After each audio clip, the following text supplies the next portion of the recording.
Podcasts. Podcasts have changed.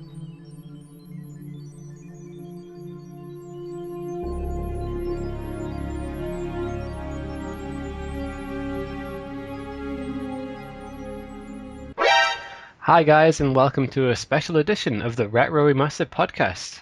Joining me for this one are Mike and Laura. Today we're going to talk about the Metal Gear Solid series with the upcoming release of Metal Gear Solid 5. For me, this is a great podcast to be on. I love Metal Gear Solid games, as you've probably gathered from the last few million podcasts and times I've talked about it. I started playing it probably 2000 maybe with Metal Gear Solid, and then basically I've played every other game on release day right up until Metal Gear Solid 5 next week. Mike, Laura, what are your experiences of Metal Gear? Hi. Hi, that's Mike. Yeah, hi. I was very, very late coming into the series. I always wanted to get into it, but was too young at the time. I remember watching my brother play Metal Gear Solid 1 back in the day and thinking, that looks interesting, and then playing Destruction Derby instead, because that was much cooler for my 8-year-old brain.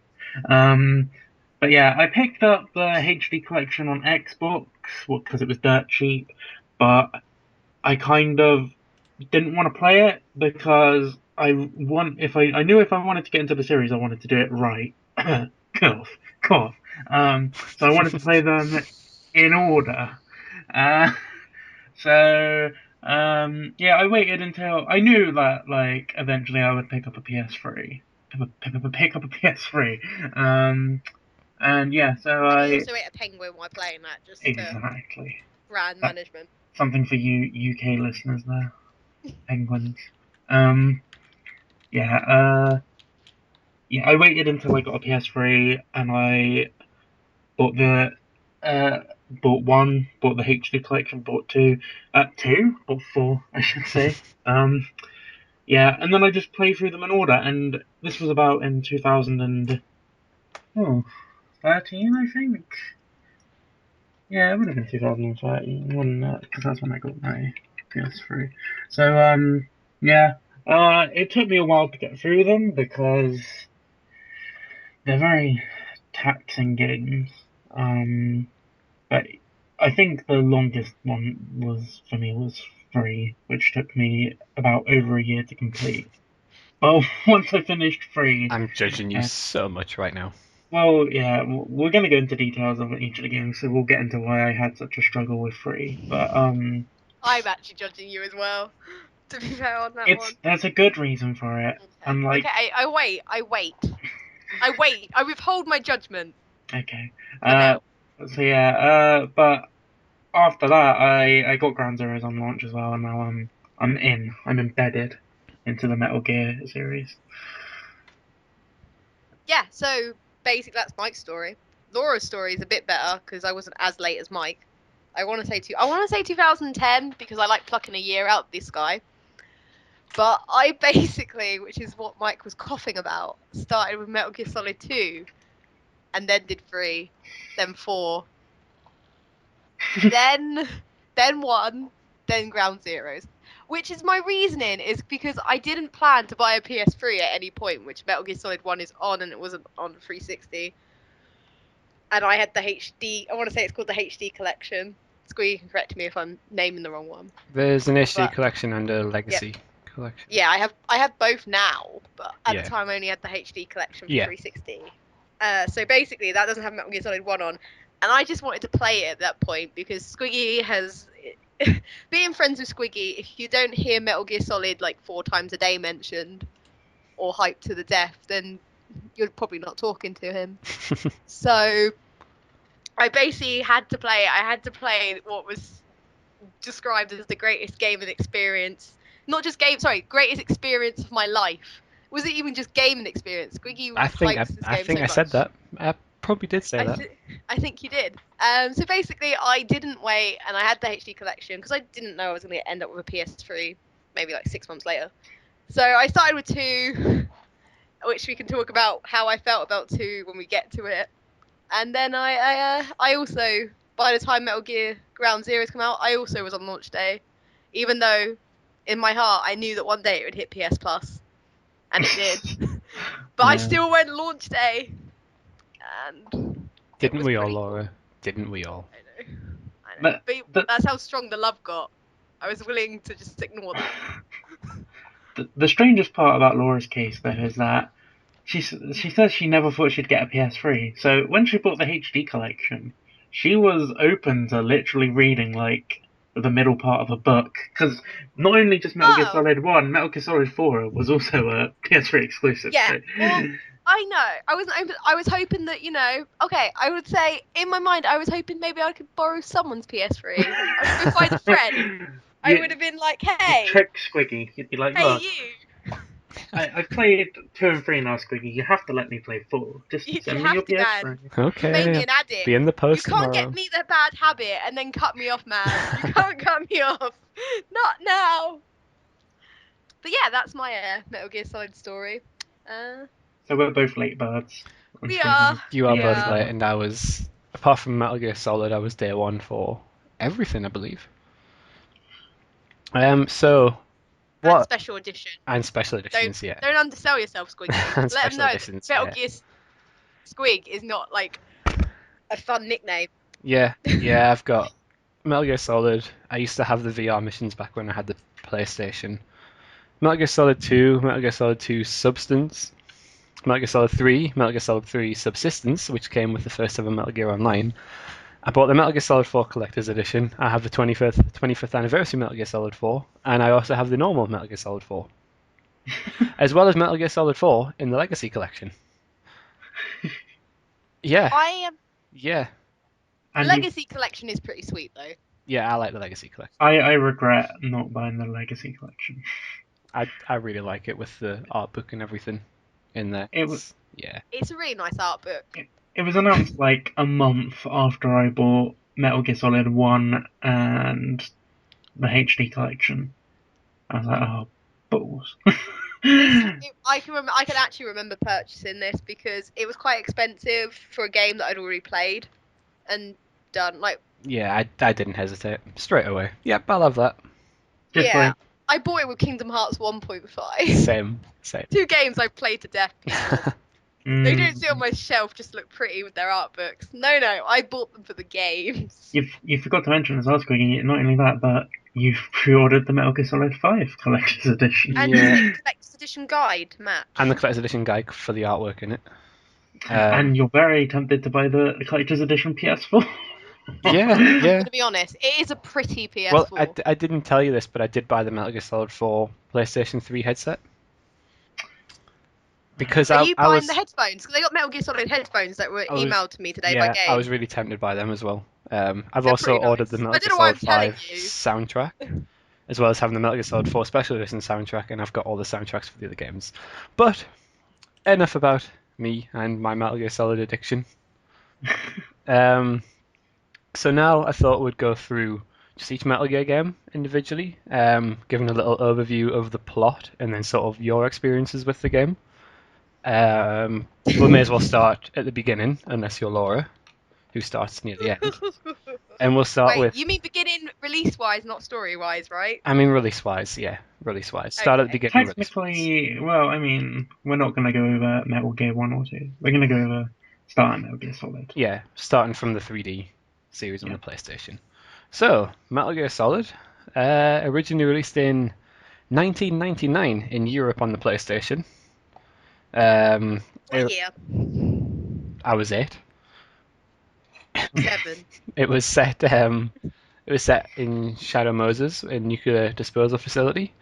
You played a guy called Solid Snake, who is pretty famous now because of all the Metal Gear Solid games.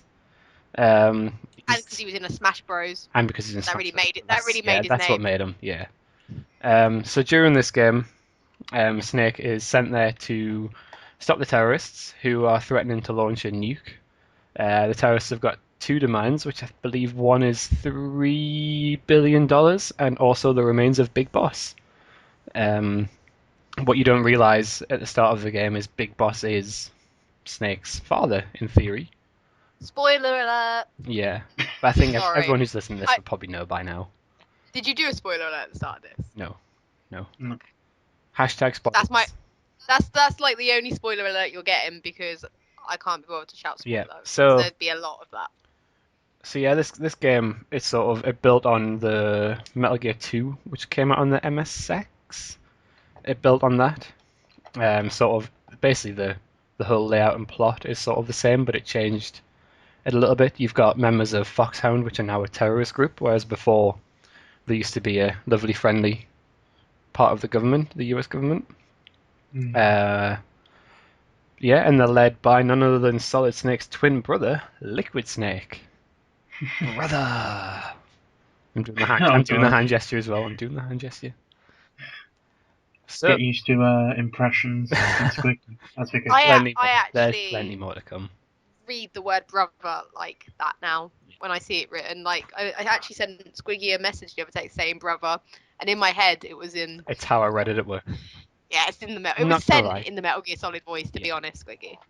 Yeah. It was sent. So during the game, Snake successfully infiltrates Shadow Moses, comes across against a few bosses, Vulcan Raven in a tank, and Vulcan Raven with a tank of a gun on his back. Sniper Wolf, a Russian sniper, obviously female Russian sniper.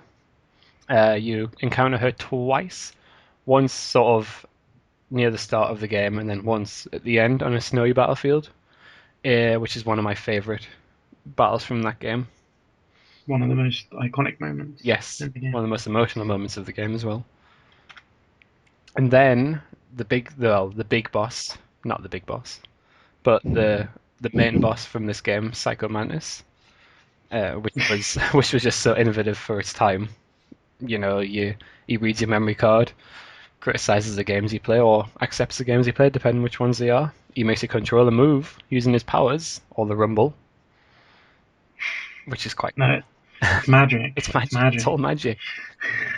And you can only defeat him by moving your controller to controller port 2, which is obviously something completely new for its time. Something I got confused for a while. Something that in today's age would have been called a gimmick, but back then it was fucking incredible. Yeah. It was like, this is madness. Kojima, you genius. Whereas today Yeah. it'd be like, oh, you try hard. Yeah, That's devaluing the game. Oh, that's such a cheap Yeah, I trick. think the whole boss battle was just sort of. I think it was just showing what Kojima can do, in a way, with all the different things. But that's one of my favorite boss battles from that game. Well, I mean, just to jump on it, the one thing that I love about Psycho Mantis is that it captures perfectly one thing that I love about the Metal Gear Solid series, which is they take themselves seriously in some cases, but then in other cases they just don't care. Like during Codec calls, and they're like, to do this, press the select button. There's they suddenly just randomly break the fourth wall, like, hey Snake, to do this, press the X button. Yeah. It's like, so yeah, the Psycho Mantis battle, perfectly captures that because, if you suck too much and you have to call, Campbell. what's his name? Campbell. Yeah, Campbell. And he's like, and he has to explain it to you. It's just a complete fourth wall breaking moment, and it, in a series full of moments like that. But it's the first of many across the series. Yeah. But I think this one was the most innovative. The way he uses your memory card, your controller, and also makes what you think is your TV turn off until you look in the top corner and see Hideo in the top corner. Yeah. See, I don't know about Laura, but the disappointing thing for me was playing Metal Gear Solid 1 on PS3. I didn't have any other save data for PS1 games, so he just kind of like, I see you don't really play much. I see you're not a gamer. This should be easy. Yeah. I do remember though. I gotta say this, it must have been on the PlayStation 3. Was the little things like that, and they covered up and they made jokes about it, going, "Wait, no, this isn't." Oh, that's for Metal Gear Solid 4. You wait. Is You it? wait until we I'm get gonna edit this Solid out. 4. I literally remember that. I remember, or It was something in Metal Gear Solid 3 1 because I had to ask you. Oh, it was it the codec number It might have been the on the codec back of number. the box, but obviously if Because you it was didn't like, have the it was like, box, look at the back of the box, and I was like, yeah, there is no box. yeah, What? yeah, that was that. another one that took me a while. That was what was in. I knew something annoyed me in Metal Gear Solid 1 that I missed out the original experience. Like, oh, I'll look at. Oh, no, Well, I can't. Look the at thing back. that annoyed me most about that was when like that actually stumped me, and I asked a friend of ours if so did they literally mean on the back of the game box, and they trolled me and said no. So I then walked around the game a bit more, going like, well, what am I supposed to do then? Until I then asked Squiggy, and he was like, yeah, it's on the back of the box. I was like, what a dick. Yeah, it took me a while. I had the platinum version on the PlayStation. It wasn't on the back of the box. Oh god. I didn't have internet at that time. Was it on the manual? No, no. I basically had to ask my friend who had the normal game, like the non-platinum version, because I'd played it around his so much I'd enjoyed it. I thought I'm gonna buy myself a copy, but then you had the platinum. I remember paying £40 for it as well. That was probably the cheapest Metal Gear Solid I've bought. That's the worst part. That is like a terrible fact to go with that story. But yeah. So obviously Metal Gear Solid broke down the fourth wall a lot. But there's a few other things that introduced into the Metal Gear Solid series, which have been through every single one. The torture sequence with Ocelot, which is a nightmare when you're playing it on a harder difficulty. The finger breaker. Yeah, it is a torture sequence in real life as well. Yeah. But it also introduced a few characters which are now really important in the Metal Gear Solid series. So you've got Otacon, the scientist behind Metal Gear Solid, and you've got Meryl, who is Colonel Campbell's niece, daughter, whichever one you want to go for at the start of the game. Yeah. And obviously Naomi Hunter, who becomes really important towards the end of the series, end of the saga. But we'll go into that in a bit more detail later on. But yeah, so it's one of those games where there's so many characters, so many moments, and I think it's what makes it such a good game. There's no real bad character, if you get what I mean, apart from the ones that die really early on, so you don't find out much about them, like Arms Tech President and the DARPA Chief. I was going to say though that that gets interesting later on though. Very like, yeah, we'll talk about that later. They're a bad character in Metal Gear Solid 1, but then they do stuff to fuck with your brain. Which makes them a great character. Well, no, not. No. But yeah, But yeah, I like. it's definitely one of those games where I can play it again and again. It's just it doesn't seem to age, even though it was released 16 years ago. It doesn't seem to, it's aged a little bit in the gameplay, but the actual game itself hasn't. If you get what I mean by that. I do. I feel like this is one of the few times when, well, first time when we're going to butt heads, because get him off my podcast. Get him off. I don't agree with that. I think the story and characters are fine, but I do think the game has aged quite badly. Like, going into the series without the nostalgia for it, it was probably, I mean, it was for game reasons the hardest one to get through. Even though it took me longer to get through Metal Gear Solid 3, that was for different reasons. But yeah, like Metal Gear Solid 1 was the hardest one to get through because it was just so. It was just of its era. It was really obtuse at times, and I'm not gonna lie, I had to use a guide for some parts. I don't know about Laura. No, oh well, technically, if you count a guide as "Hey Squiggy," Where do "Hey I go? Squiggy," The no, he best, got me killed in other games, so we don't. the best guide. You consult the Squiggy. He will just recite parts of the game off memory and just be like, "Yeah, sure, you just do this, this, this." It is creepy when you're playing it and he's like. I can hear it in the background. And I know and where you are. He's completing the sentences. Yeah. It's also, just as a side note, annoying when you're playing it with him at the party, and you get the alert noise, and he's like, "You just got caught." I'm like, "Leave me alone." No, I didn't. But yeah, no. It's it's. I'd say it's still a good game. There's one major problem I have with it though. I'll leave that there till Laura goes over what she thought of it Oh, overall. what? Yeah, I think Metal Gear Solid I'm is interested in fine. you, Laura, because you Oh. came to it last, if you know what I mean. So Yeah. you've played Yeah. all the games as the gameplay's improved. So first person I shooting went in back. Metal Gear 2 and Yeah.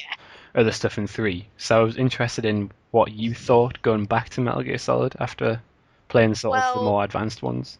I obviously preferred the other ones, and it was, to be fair, I actually preferred the gameplay of 1 over 2, which might get me booed. So, Boo. I really enjoyed it. My only issue with the game was, I think, because it's like a very arcade style, it has aged well because you can play it like that without going, man, this is all horrible. Bar the fact when they tell you to read stuff on the wall and they're like, go to somewhere B, and I'm like, that's a 9, not a B. Yeah, that's one of And, them. Yeah. and I'm like, dudes, like, I'm literally staring at a wall that says 9, and it's like, please proceed past B. I'm like, no, it's clearly a pixelated 9. I actually got stuck on one of the bits where it's like, go to the elevator for V, and I was like, I'm so confused, where am I supposed to go? And then I realized that, like, wait, that's not. This is the elevator I'm supposed to take. Oh, crap. Yeah. I think that's the only issue I had with it. Otherwise, I actually really enjoyed it, and I didn't feel like, when you consider I did play the other games first, I wasn't that put off when playing it, if that makes sense. Like, it wasn't such a shock like, in comparison, that I could actually play it without going, man, why did I not play this first? But yeah. Yeah. That's... Yeah, that's the same when I went back to it because I'd already played it obviously, and I've played them all in release order, and then I think I did them in year or like actual date order in the game. So I Okay. did 3 and then went to 1, and I thought 1 was a little bit. It didn't seem as it's not as dated as some games I've played where I've gone back, but I think it's because I played 3 and 3 was sort of probably the best one for stealth mechanic wise. But I don't know. I don't think it was dated. I think it would still hold its own if you released it HD, exactly the same gameplay mechanics. I think it would still be one of the best games on whichever system it's released on. But maybe that's just me. Yeah. I don't know.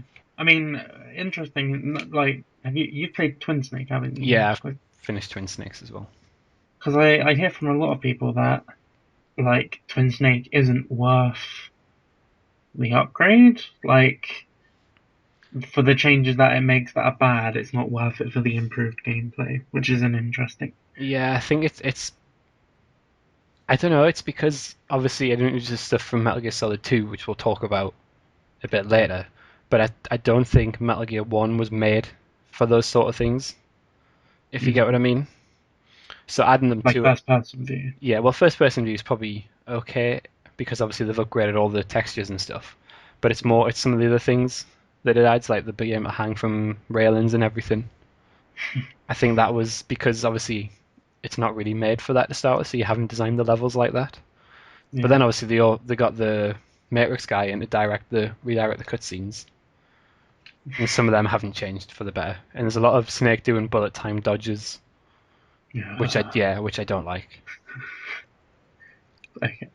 So Well, yeah, my one major problem with Metal Gear Solid 1, though, is the ending. And just that, like, the good ending here, not the bad ending.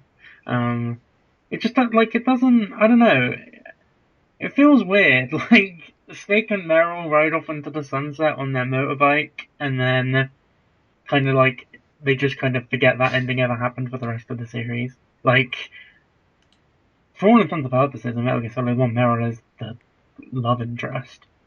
But then, like, that just never even matters. yeah, It's just really weird. Love doesn't matter. It's That is like, what Metal Gear has taught you. apart Learn the lesson. well, yeah, it's like they wrote that as a definitive ending, like, yeah, in case we don't make a Metal Gear Solid 2. And then they did, and they were like, oh well, we'll just leave that there, just whatever. yeah. I don't think they intended on making a 2, Mm, which probably explains that really. it's a minor. But yeah, now that you mention it, it is one of those. Yeah, it's strange. It's strange. That's all I've got. and It's strange. and also just that, like, again, about to probably anger Squiggy, but the vehicle section at the end, there's something about Metal Gear and vehicle sections that don't get along with me, and the part on the bike was just a bit annoying. After the amazing boss, like final boss battle, we haven't even talked about that. I was The fight on was top of getting to Metal that. I Gear. was getting to that. Yeah. So yeah, the game before your hitting on the rail shooting section, the battle against Liquid Snake on top of Metal Gear with a timer countdown. I think Oh you've got, god. is it 10 minutes? It might be, depends what difficulty you played on, I think. I think I want to say it was 10. If it goes any lower than 10, I'm crying inside. Yeah, I think it was that. And basically, you've got to defeat Liquid in that time. Otherwise, Meryl blows up, I believe. Nice. Lovely. Sorry, I didn't mean to laugh. I mean, I'm sure, yeah, It's, I'm sure people Oh like god. Meryl. better than the way In, it's better than the way someone else dies attached to a bomb. That's all I'm gonna say. I was about to say, in the context of Ground Zero, is this really dark all of a sudden? Yeah, but I really enjoyed that boss fight as well. But I think it's good that it was one of those things that sort of started there and then carried on across the other ones. It might have been in the other two Metal Gear games as well previously. I can't really remember. But yeah, it's another sort of one of those things that carries on through each Metal Gear game. yeah, It becomes a staple of the game. a tradition. Yeah, tradition. I do. Yeah, I kind of just love that entire, like, up until the motorbike chase scene. I love that entire end sequence. The fight with Metal Gear Rex, Yeah, and fighting on top of Metal Gear Rex. It's all just so good. yeah. But um, I think the issue with the on-rail shooting section is no first-person shooting. I yeah. think that's the main issue that I have with it, where you're sort of hoping that you're pointing in the right direction. You can't actually see.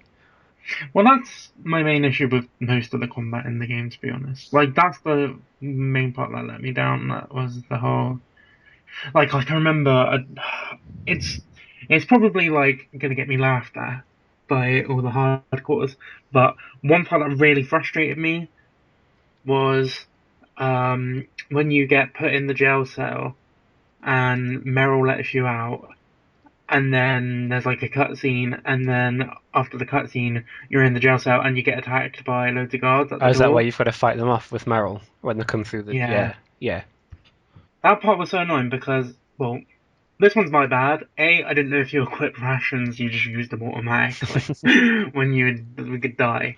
So when Squeaky was playing something, it's like, that makes more sense. But then B, because the shooting mechanic is so bad, you're just like, am I aiming at them? I don't really know. I'm just gonna shoot, whatever. And it's just like, I can't imagine doing that on harder difficulties because it drove me up the walls. yeah, Oh, yeah. I know what you mean. that makes There was one part that really annoyed me. When you go up the radio tower yeah. and you're in alert mode and you've got the guards chasing you. Oh, God, the endless Yeah, staircase. and you can't run and shoot. I mean, most of the time you can get away from them, but all it takes is one to hit you. It stops you from moving, or stops you from running. Then they catch up to you. Yeah, Yeah, that was another. yeah. But that Oh, was fixed in Twin Snakes because you could run and shoot and everything. But mm. obviously, everything else was ruined in Twin Snakes. Because I don't know, like it's really weird that the combat like generally works in boss battles, but in every other case of the time it feels so.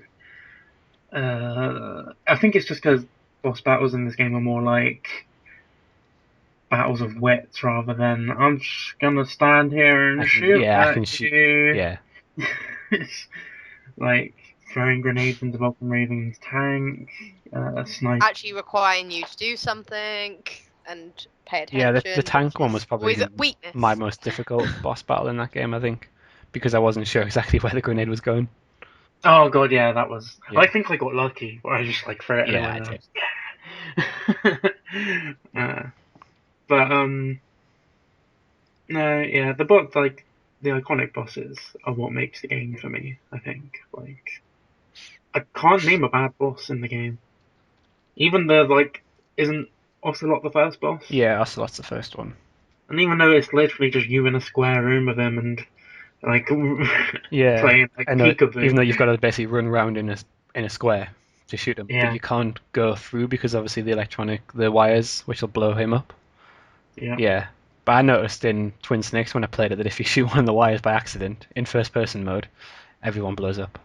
Did not realize that at first because obviously you don't know what happens in the first game because you can't see. That's funny. That's funny. Ha One ha. one thing I'm interested in is your thoughts on the story based on the fact you've played all the other ones because this sort of opens up the start of everything. It was just in Meryl and Otacon, Foxdie, and obviously Liquid Snake and everything that way. I don't know what your thoughts on the story of the first Metal Gear are based on the fact you've played the rest of them, but I don't really think it has much bearing on the rest of the game. There's a few little things on the rest of the games. It just takes out a few bits of them, if you get what I mean. Obviously the characters and the fact that Ocelot's missing an arm, that's quite a big part. But I just took it. I was like, man, must have had a tough life. That thug life. life is for me. I can't deny that maybe what I thought. I didn't actually question any of these details. I feel bad now. See, I feel like what Laura mostly probably missed was just the small details. Because I mean, I think the series has enough flashbacks in it overall that. Oh my god, this series, I'm going to be honest, there's enough flashbacks in one of the titles which we can get to later to make just felt like I didn't need to play the rest of them. You know what game? You know what game? I know which game. You all know. But yeah, it's probably just like the smaller details she was missing, because everything else is just. Yeah, Metal Gear Solid 1, the story is pretty much out there. There's no sort of, well, what about this? What about this? It's either this or this. It's black or white. It's not, Mm. well, what about these? Maybe this sort of thing. But I think we've spoken about Metal Gear Solid, the first one, enough. We'll move on to Metal Gear Solid 2 Sons of Liberty, which was released on the PlayStation 2 in 2002. I was a day one. Once again, what year? It was what a year. Any Metal Gear year. It's a great year. So this is where things got interesting. We'll go with. Oh god, Um, this is if we're gonna talk about Metal Gear Solid 2 in a great light. I don't know if I can. I can easily do that. So I can't. so it starts with you as Solid Snake infiltrating a tanker, well, an oil tanker, which isn't an oil tanker. Good start. To find out about the new Metal Gear which the Marines have been developing, Metal Gear Ray, which is amphibious. Obviously good because it's Marines developing it. But when Good times. the opening of the game, the jumping down from the George Washington Bridge onto the tanker, that's awesome. That is actually awesome. But then things take a turn for the worse, and the Russian soldiers take over the ship. So It's all falling apart. It is, Man. it's falling apart. It was an emotional roller coaster at the start of this game. Yeah, and then so Snake then has to go and fight through all these Russian soldiers to get to Metal Gear Ray, but he meets Olga Gulukovich on the way, who is the pregnant daughter of Sergei Gulukovich, the leader of these Russian terrorists. We'll call them. Should we call them terrorists? I'm gonna be honest. This is where Metal Gear Solid 2 did get me with these names like that. But we'll talk about that in a minute. Just saying. It gets worse. It gets worse with names. It does, and Yeah. I realise you're gonna say it, so I'm waiting. So Snake gets down to the hold to find it, takes his pictures, uploads them, and then Revolver Ocelot turns up. Oh, Shalashaska. I love that name. I love that name. I love Like that I've got name the game so on. much. Or is it really Revolver Ocelot? Thank you for that introduction. Suddenly, Snake appears, and then his arm takes over, and he becomes Liquid Snake, brother. That's too much. You are. Let's just dial it back a bit, Squiggy. Sorry. Let's theatrics. Sorry. So yeah, so he takes off with Metal Gear, sinks the tanker. Snake is presumed dead. Snake is also blamed for the sinking of the tanker. And then the second part of the story is, some people might call it a mess. No, I don't. no, I don't. no, I I don't. call it brilliant. Me too. Where you don't play as Snake anymore. You play as Raiden. Infiltrating a place called the Big Shell, which is supposed to clean up the oil from the oil tanker, which wasn't an oil tanker. Just so you know. When is an oil tanker not an oil tanker? Play Metal Gear Solid 2 to find out. Well, when is a big shell designed to clean up the oil, not a big shell designed to clean up the oil? When it's in Metal Gear Solid 2. Exactly. So yeah, everything isn't as it seems in the Big Shell. Obviously. um, we'll get on that in a little bit. So, as part of the Big Shell, Raiden has to he faces off against a few different bosses, part of a Dead Cell unit, which is basically supposed to mimic Foxhound. I think in an interview with Kojima, he basically said the best way to make a sequel to a game is make the original game. Pretty much. So he basically I love Kojima. took the idea of Metal Gear Solid 1 and basically made Metal Gear Solid 2 with the Big Shell being Shadow Moses, Dead Cell being Foxhound, Raiden being Snake. Liquid Snake is, well, Solidus Snake is Liquid Snake. Yeah. And there's obviously a terrorist group, and some people die, basically like Metal Gear Solid. I don't know what your thoughts on the actual game part are, but I love it. yeah, I hated it. yeah. So why didn't you like it, Laura? Right, this might be because it was my first one and we're going to have this Yeah, conversation of yeah, judgment again. yeah. Yeah. But I just didn't get into I was kind of like, I just didn't enjoy it. I can't really think why, other than I was confused a lot. Well, And there we go. I wasn't sure where to go. I wasn't really, the combat was a bit weird.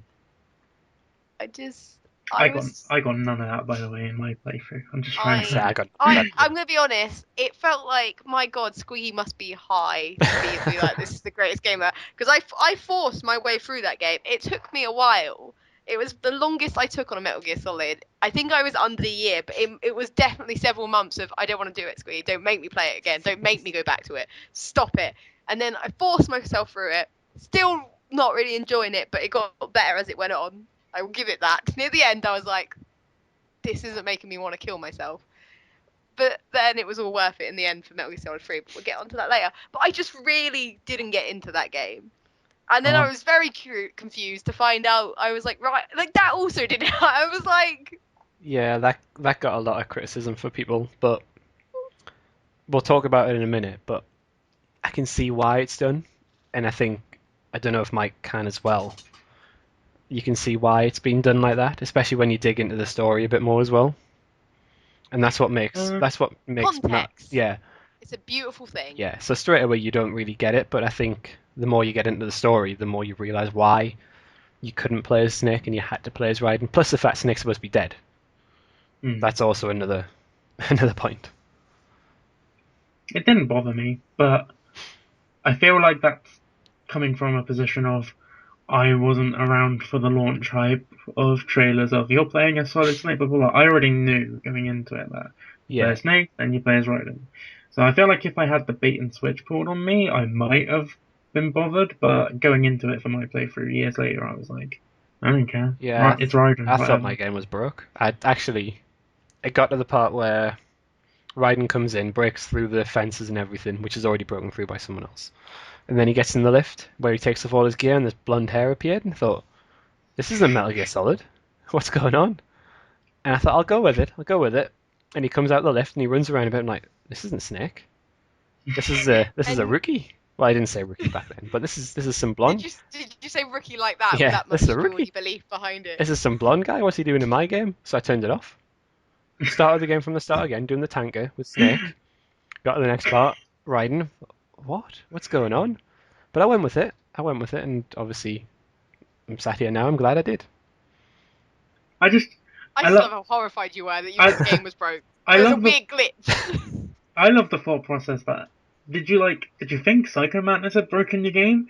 I just love the thought that you were like, nah, this is just Kojima. But when it's Raiden instead of Snake, you're like, no, this can't be. The game is broken. Yeah, I ended up getting to the part where you meet Pliskin. Thinking, I'm gonna play. Once again, Great name. I'm gonna play a Snake now. This is fine. I'm ready for this. No. Nope. Nope. But I carried on and kept going and going, and I quite like Raiden as a character. I like him in Metal Gear Solid 2. Fuck Metal Gear Solid 4, Oh, Raiden. no. The end of Metal Gear The Solid only, 4 is fine when he's back to normal. the only game I liked Raiden in was the spin-off. I haven't played that yet. It's good. I really- It's good. I would say it's just. I wouldn't say it's anywhere near the level of a Metal Gear Solid game. Because it's not a Metal Gear Solid game. Yeah, I know, but I mean like that high quality. It's like an average. You could take it or leave it sort of game. Whereas Metal Gear Solid, I would say, is a must-play experience. Also, Squiggy is not giving me a script to say these words for legal reasons. It does hurt me though that Laura hates Metal Gear Solid 2 so much because I think it might be my favorite. Yeah, it's my favorite. I hate it so much. I feel like she's reaping what she sows. By starting on Metal Gear Solid 2, she got a crappy experience with it, and it's like I feel like if you were to go back now and play it after having played Metal Gear Solid, Well, I do have it on the PS3 to play for the first time. We can all play it at the same time. I'll lead you through if that's it. the case, I'll hold your hand. if that's the case, well, you did that before and got me killed, so let's We're not. playing on an Xbox. X is crawl on a You PlayStation. told me the wrong buttons, and then I shot and alerted the whole room, and I was like, hello. But yeah. I maybe if I like it on PS3, I'm just gonna blame the fact I was playing on a 360. not blame the fact like you just playing it. No, it's not my fault. It's never my fault. That's what you got to learn in life, people. That's what you got to learn in life. Yeah, I love Metal Gear Solid 2. Yeah. Like, it's I don't know, like I love the whole prologue to it. Like that's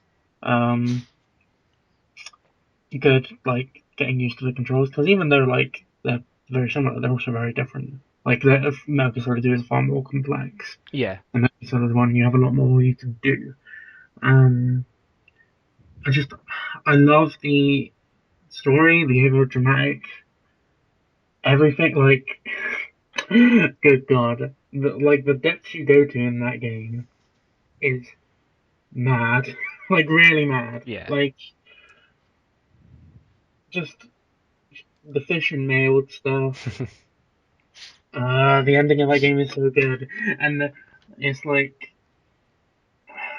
I don't know, like it gets a lot of stick for being so over the top and complicated and stuff. Like you always see like the images which are like, oh, Ocelot, I've tricked you into doing this. No, Solidus, it is I who tricked you. Blah, blah, blah. Yeah. Like it's so like, wait, what? I tricked you into tricking me to trick you to do this. Yeah, it's a complex story, and I think it's not for everyone. I can see why people don't like it, but for me, it's one of those where I can dig deeper and deeper into the story. Like not even from playing games, but then other people's opinions. Everyone seems to have different opinions on the ending of Metal Gear Solid 2. Yeah. My opinion was, I'm glad it's over. Yeah. Whereas I love the the revelation. I love it so much. Just the whole the post credit scene and the wait. No, that's Metal Gear Solid 1 post credit scene, isn't it? The one where he's like, no, wait, there is a Mr. On 2. Which one is it where he's like, Mr. President? No, that's Metal Gear Solid 1. Metal Gear Solid 1 where he's talking to George Sears on the phone. Yeah. George Sears is Solid Snake, in case anyone's wondering. Yeah. No, the one in 2 is the one where they're talking about how the Patriots are dead. Dead, yeah. Yeah. Ah, it's so good. I really need to play through 2 again. Yeah, I'll be playing through them all. I'll play through 2 again against my will just to see if my points But yeah, let's go into a bit of... I'm going to do it in this tone of voice as well. Can't wait. But let's go into a bit of the story of Metal Gear Solid 2. So it appears that the big... Can we use this to educate what I didn't understand as well? Yeah. So cool. the big shell is all set up by the Patriots for the S3 simulation, which Ocelot originally thinks is a Solid Snake simulation to find the next soldier, basically the next soldier on par with the legendary Solid Snake. And Ryan's chosen to do that probably because of the Patriots. But Ryan doesn't know it's a simulation. He doesn't know it's all VR, which is yeah. But this is the part where I said before about playing as Raiden with Snake, because this is the S3 simulation. You can't play as Snake. It's Yeah. impossible. And what it did for me anyway, is when you see Snake doing his stuff, when you've got a snipe, when Emma's trying to walk across the struts, you've Yeah. got to snipe that. Basically, you call Snake and he shoots a guard straight away and takes him out. Whereas for you, it takes 3 or 4 attempts. Basically, showing how good Snake is compared to me or to you as the player. And even though he died at the end, but that's not.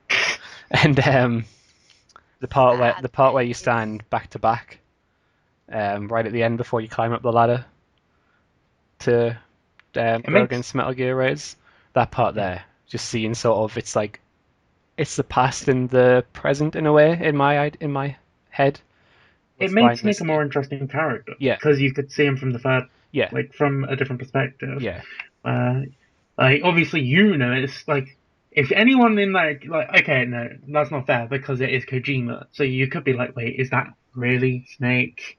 Or is it a guy that looks exactly like Snake and is maybe wearing his face? I don't know. But like once you kind of Skin confirm mask. that it Sorry. is Snake, like yeah, like and the fact that Raiden is foolish enough to not realize that. Yeah, it's like you get to see Snake in a different role where it's like, oh, you get to see Snake be a badass while I'm not controlling him. yeah, That's cool. yeah. You get to see Snake as the legendary soldier that people say he is because you just plays him, so you're just like, well, yeah, this is neat. He was never the legendary soldier when I was controlling him. He was teabagging the wall, getting spotted all the time. Yeah. But yeah, it's all one. Can't deny I had a similar experience. I didn't. But yeah, it's all one sort of big simulation, all done by the Patriots and everything. The idea is that in the old Metal Gear games, Snake went up against Big Boss, his father, pretty much. And in this one, you've got Solidus Snake, who was basically a father to Raiden in a way. Mm, Um, so that's basically what that relationship is there, and it's sort of the same as what Snake and Big Boss were, sort of thing. yeah. But I think the main thing to take from this is what the Patriots were trying to do, which was basically allow them to stop the flow of information they didn't want people to know about. And it turns out the S3 simulation was actually selection for societal sanity. Yep. Good luck explaining that or saying that drunk. I'm just gonna throw this out there. Try saying that sober. There's no alcohol needed.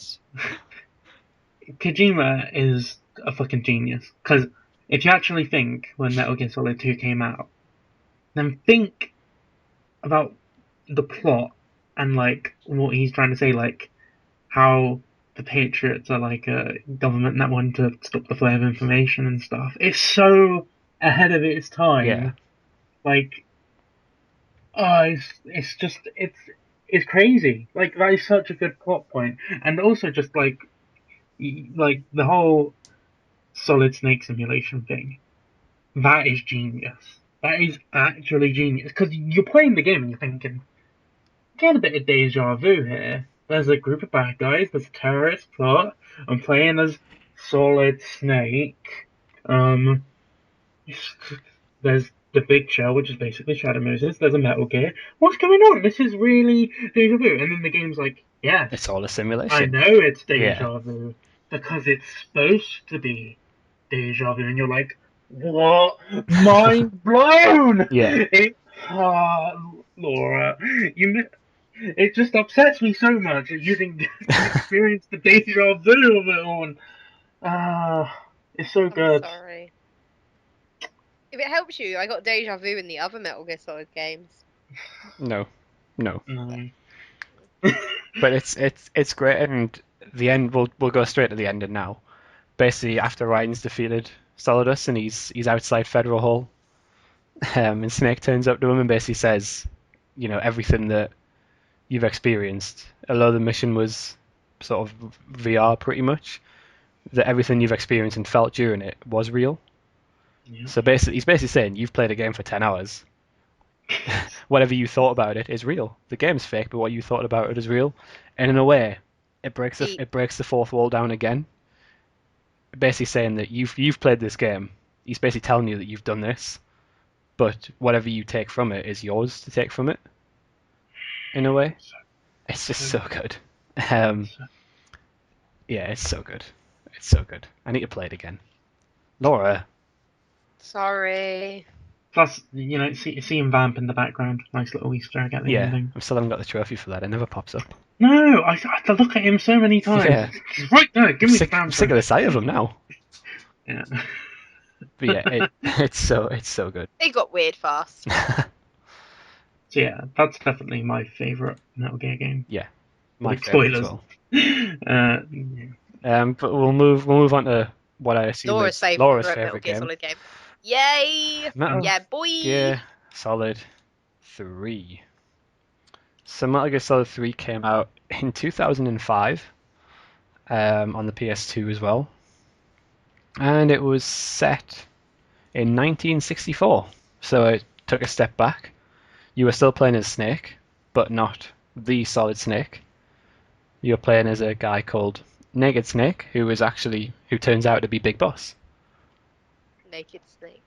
Which I think basically, you've had the Solid Snake story, so we'll go back now and talk about the origins of sort of the whole process, really. And I thought it was quite good. It was different, and it allowed Kojima to do something completely different as well. Change the sort of the layout. You've had two factories basically in Shadow Moses and the Big Shell. So let's go jungle. That's the best way to put it. Let's go jungle. Let's go jungle. But during this game again, you've got the usual boss fights and everything. But again, this story is quite deep as well.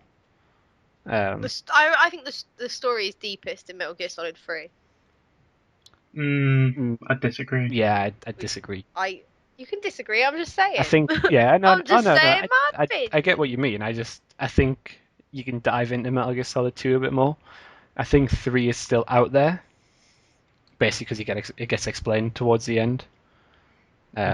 Which I always appreciate from games that are confusing. But yeah, so I'm interested, Laura. Yes. Why is it your favorite? Right. Aside from this isn't a quality of the game itself, it's the first Metal Gear out because obviously I struggled too. This was when I understood. I get it from your perspective when you were, when you hyped the game. This is the game that I enjoyed all the boss battles, which is something I don't really like to enjoy boss battles. I like easy games where I just have to tap a button and not do anything, which Metal Gear Solid 3 isn't because of certain bosses that I had to ask Squiggy because I just they won't die. I keep dying. Why won't they die?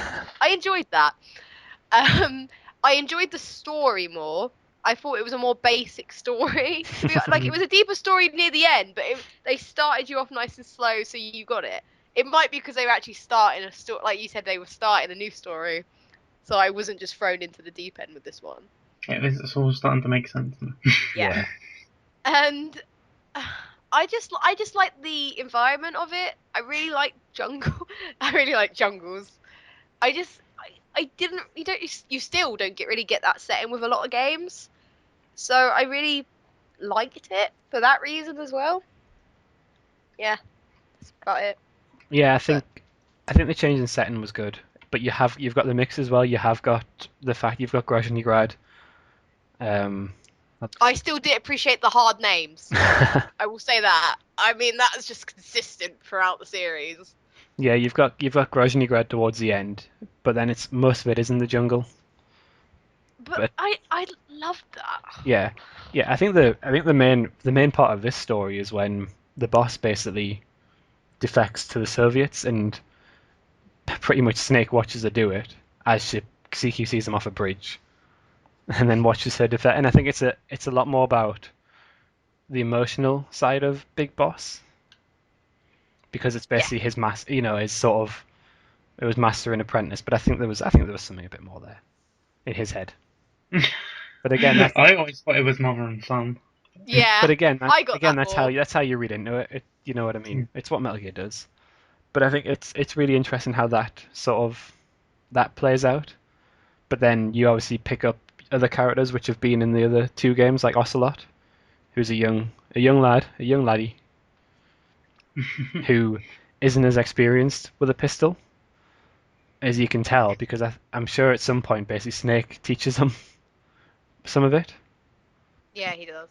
So it's sort of so it's sort of like little Easter eggs for all the fans in there as well. Oh, this is Ocelot. This is Snake teaches them how to use a revolver properly, and then uses it to kill Snake many times in Metal Gear Solid if you're not very good. Or See, Oh wait, the no thing need that for that. I like about Metal Gear Solid 3 is that so we're all familiar with the Star Wars machete order now, right? Yeah, we are. Yeah. The That stuff, listeners, if they aren't Google, yeah. good So friend. just well, I was just Oh, you're gonna explain it to them. Oh, you're yeah, nicer than just to me. give a brief thing is that the machete order for Star Wars is the theory that if you watch Star Wars Episode 4 and 5 back to back, then at the end of 5 you watch episodes 2 and 3, and then you finish on episode 6. And what about episode one? you don't watch that shit. No one watches that shit. But this is pod racing. No. Sorry. I'm a person. So And my yeah, name is Anakin.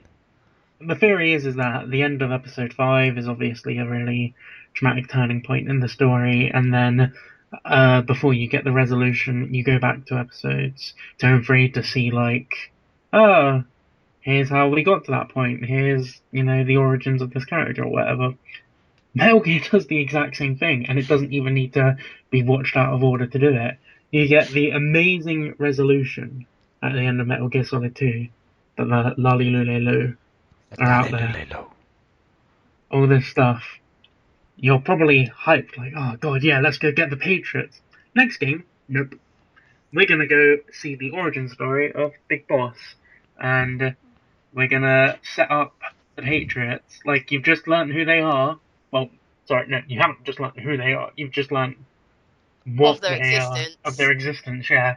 Now you're gonna go and, even though you don't really know it yet, you're gonna go see their origin story. And it's genius from that perspective. But like, yeah, the thing that I think is most key is that Metal Gear Solid 3 is just a much more basic story to get into. Like, jumping into Metal Gear Solid 2, you have this whole, who's this character, what's going on, what's this, well, because they've all been introduced in Metal Gear Solid 1.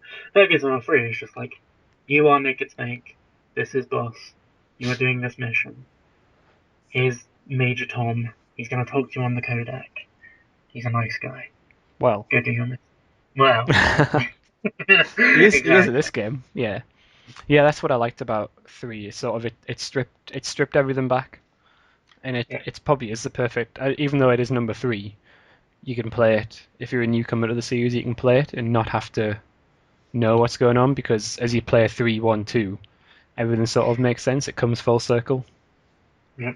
in a way. And I liked the Cobra unit. I thought the boss battles were a bit over the top, but it's what Metal Gear Solid is. And I Yeah. mean, the end battle. I know I said Sniper Wolf was one of my favorite. Well, I really enjoyed the Sniper Wolf battle, but the end battle, where you've got, I think it's 3 different locations, and you've got to use your microphone to hear him breathing, or look for the little shine on the thing. It's amazing. Playing that with a headset on, surround sound, it's amazing. It's actually amazing. Yeah. And then you've got, Uh, sorry, carry on.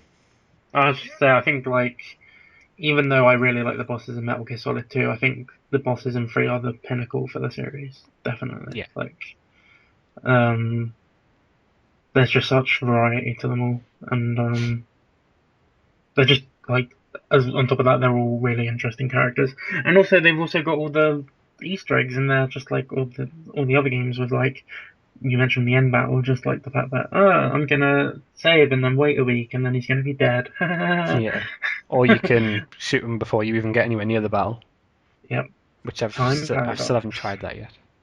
But that's another thing, yeah, time paradox. If Boss dies, if Ocelot dies, if Eva dies, you get these time paradox things, which is obviously people who haven't played it before. won't have a clue what's going on. But for people who've played 1 and 2, you must think, oh, there's something. These are important. Why are Yeah. these important? It's like, I'm not gonna lie, for a while I was starting to think, is Metal Gear Solid 3 gonna be another, like, simulation? Yeah, that's what I Because thought it was. Yeah, it's like, this because is I get Assassin's Time Creed Paradox. territory. It's weird. It's so weird, but then it's like, nah, it's just a video gamey thing. It's like, you can't kill Ocelot, because if you do, He's not there he, in. he's not there in the future. That doesn't make Yeah, sense. Yeah. and then obviously we'll go. Should we jump to the end of this game? Well, can we just go slightly before the end and say that I love Metal Gear Solid 3, but carrying Eva was the biggest waste of time in my life. That's all. Continue. Jump. Are you sure you like this game? I did. I just bar that Eva mission. It just stands out as being my God, woman. Come on, women, right, guys? Yep. Fair enough. I'm Fair enough. I'm gonna say that the part before that with the motorbike, Yeah, it's just as bad. yeah. Metal Gear doesn't do on-rail shooting. It Nope. doesn't. It's nice that it tries to throw some differences in there, but they're just annoying. To be I'd honest. rather have on-rail shooting than have to carry Eva again. See, I like that part because you had You to. wanted to touch Eva. No, because you're not. The rest of the game is just you. Yeah. But this time you've got to look after someone else who can't really move very quickly. It's a bit like I'm not gonna lie, I just don't like the mechanic in games. It's the same reason I didn't enjoy Resident Evil 4 with Ashley. yeah, fair enough, fair enough. It's just that it's not Eva herself. I actually really like her as a character. But Same. but yeah, it's just that whole you have to be slow down. It's the same way I don't like slow walking in games. Yeah, but it's one of them where you can decide do you leave her somewhere and then go out and scout around, take out what you can, and then pick her up and carry her, or do you hope for the best and just bring her with you and hope that you can spot them in Or advance? try and break the game and leave her and make a new life for yourself. Yeah, or yeah, start a Right, new it doesn't life. work. Start a new life away from all of that. Yeah, but then obviously the end part against the boss in that beautiful white rose. Is it white roses? I don't know what it is. I'm Some gonna be honest. It's white flowers. white flowers. I didn't stop to examine what kind of species it was. It's beautiful. It's beautiful. I'm not gonna lie, it's beautiful. It's one of the best like locations for a boss Yeah, fight. and it's just basically everything you've learned throughout the game with CQC, you have to use there, unless you're a dab hand with a sniper rifle. I did that the second time. I sniped her across the map for all the whole part. But again, that's a timed battle as well. Oh god, yeah. But yeah, I really I think that's probably my favorite boss battle in the whole series. Maybe. Yeah, it's the one that I have the most memories of. Yeah. Yeah. And then obviously the end, press square to shoot her after she told you everything. And I can't. I really can't do this. Laura, did you hold back or did you just fire it straight away? We've discussed this on a previous podcast, I and know. I told you I whacked that button and I was like, yeah, done. I feel like this series isn't for Laura. No. What? How dare you? You don't feel the emotions. I don't feel emotion of any games. If we're gonna do that, I'd just play very. Go back to Flappy Bird. I never played that. Did I miss out? No. That's a future special podcast we're doing. I just want to say though, I find it interesting though how this is Laura's favorite Metal Gear, and controversially, this is my least favorite Metal Gear. Probably. This is mine 2 and 3 change depending on which one I've played recently. Well, hang on, maybe least favorite is too harsh. Maybe Metal Because Gear it Solid implies 4 you don't. is my least favorite. But it's not. It's between 2 and 1 for my favorite, definitely, and 3 is like it's okay. I'm gonna jump into why it took me so long to complete it because I feel like I need to explain that. Um, There's no yeah. explanation that's gonna be accepted, just so you know. Well, there is. It's called. I completed Metal Gear Solid 2 in a day, and then I was so hyped for Metal Gear Solid 2 that I was like, yeah, I'm gonna start Metal Gear Solid 3. So I started it, and over a couple of days, I got up to a bit. What bit was it? where you have to meet Eva um when you first meet Eva, basically, when she rides in on her motorbike, all badass and whatnot. And up until that point, I was just not enjoying the game at all. Like, coming off of the back of Metal Gear Solid 2, Metal Gear Solid 3 just seems so, Slow.